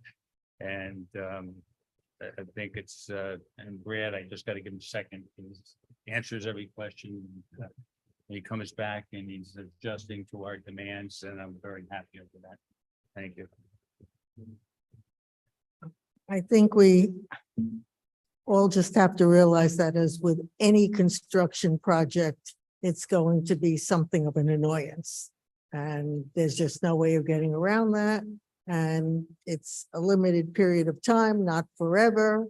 And we have to deal with it. You'll just learn that when you come out of your driveway, you may have to make a left-hand turn instead of a right-hand turn to be able to go around it. Or you have to understand that you may be caught up in traffic for a few minutes. But I think that this is a good project overall. I think that they are taking our concerns seriously, and I look forward to it being completed. Vice Mayor Stern? Thank you. Thank you for the town for putting this together. I think this is very important. I think some things came out of the questions which can be addressed. I think these meetings are very important, and I thank you. I definitely want to thank everyone in the town that came out and really provided some really good insight and, shared their concerns, with all of us. I think that shows, faith in the process, that we're willing to listen to them, and, people took out time from their day to come here. So thank you for coming. Thank you for your comments. I personally really appreciate it. So Marshall, do you have anything? Sure.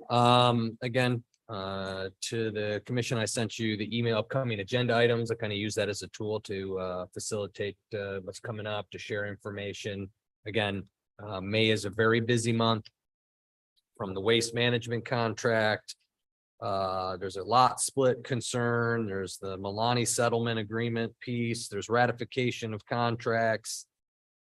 Beach restoration feasibility study, which is the dune study that we got queued up, sea turtle lighting, and that's just in May. And then we're also internally, we start our budget cycle. So our annual budget process commences internally with department heads here in May. At the end of the month, I get from the property appraiser, I get our estimate. So that really kind of drives a lot of our conversation into that.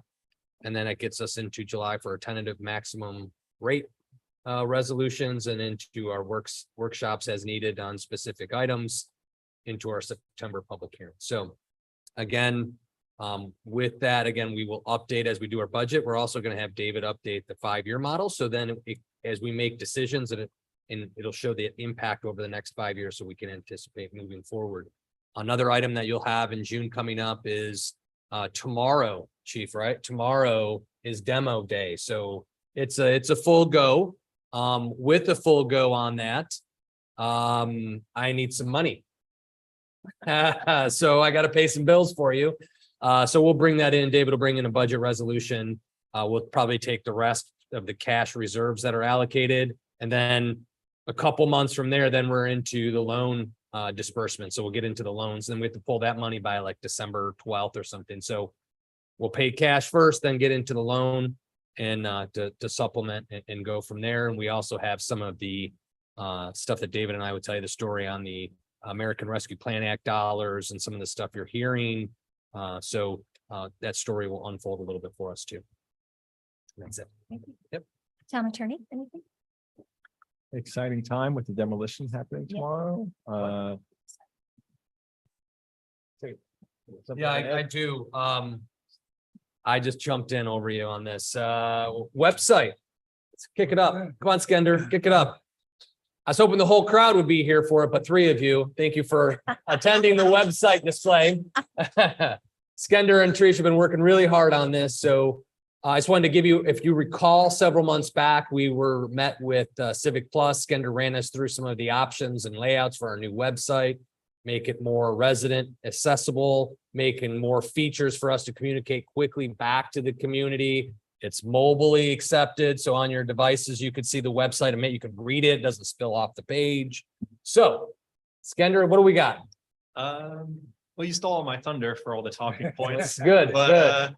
we have a little sneak preview for you guys today. The go live date is slated for May 17th, so about 2 weeks away. And the website's almost done. We're just kind of putting the finishing touches on it right now. And this is what we have to show you guys today. So I hope you like it. So like Marshall was talking about, the kind of main focus was one on the front end, ease of use for the residents, and on the back end, ease of use for updating it. And as you can see, these are called mega menus, as Civic Plus calls them. It's supposed to make it really easy to find what you're looking for without having to click through pages and subpages of the subpages. So this is kind of feature number one, ease of use with the menus. Number two is this search bar that we have, and it's an interactive and predictive search bar. So if you just type in a keyword, it'll give you suggestions of what you might be looking for. And then it'll pull up a whole list of all of our documents and links to different pages on the website. And then Tricia, if you just want to show them the rest of the home page, they can see some of the different widgets we have on there. We have the interactive graphic buttons, and there was input from the commission on these. I know being able to watch meetings was a specific one. And we have Notify Me for registering for notifications and then paying bills and the Veteran Heroes page. And then really easy to find all of the news and posts that we have here and the calendar.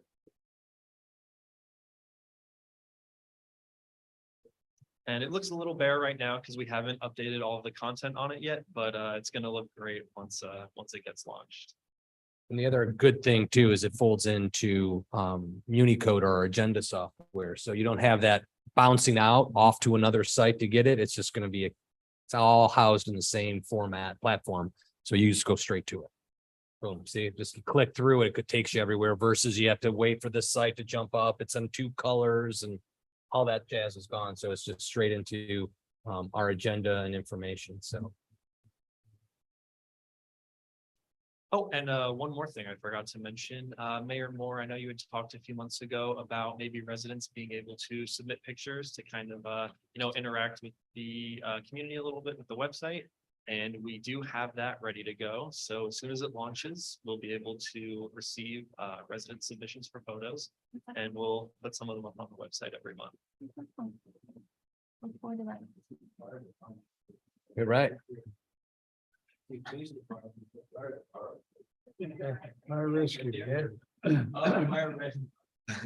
It's got Chief's very serious look. Show him the serious look. See, serious. It's all business. Love it. Love it. Yeah,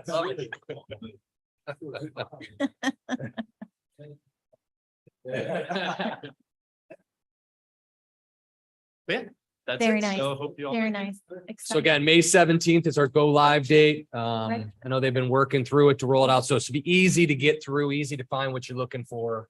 Much better. And then Big once we go improvement. live, then we'll get the updates and photos. Cut out a lot of clutter. We had a lot of clutter. Definitely. It's like an old closet. We just kept on To stuffing stuff in navigate. places. It was so, definitely difficult to Yeah, navigate. This is it's like the much junk better. drawer. We got rid of it, Yeah. and thinned it out, so it made sense, And all the pages are templated, so there's going to be uniformity in all the pages. They're not all going to look too different from each other. Very nice. Great So job. That's it.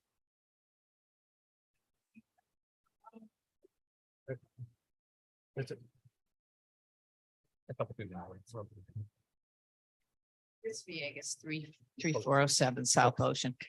Are you going to have a capability? A lot of people look forward to shred day and hazardous waste day. I mean, like planning in months in advance. Are you going to have a way to flag that besides these events?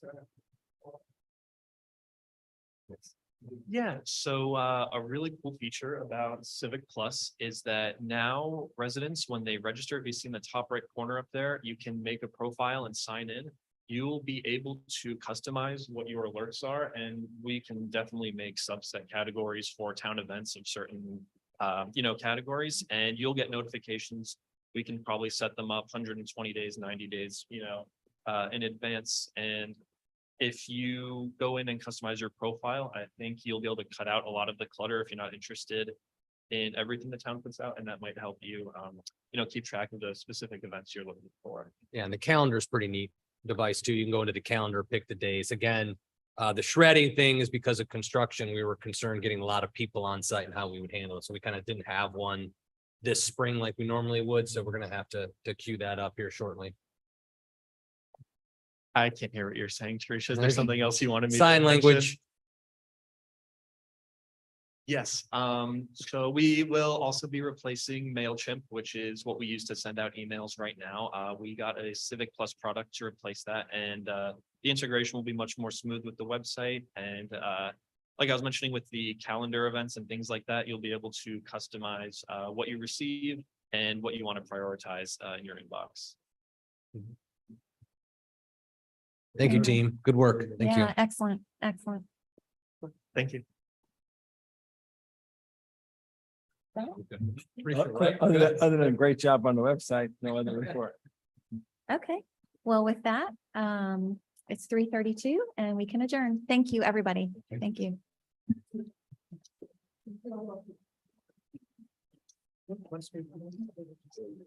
was good. I thought it was really good.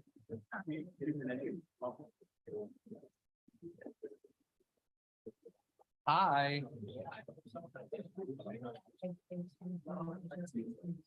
When would you like to?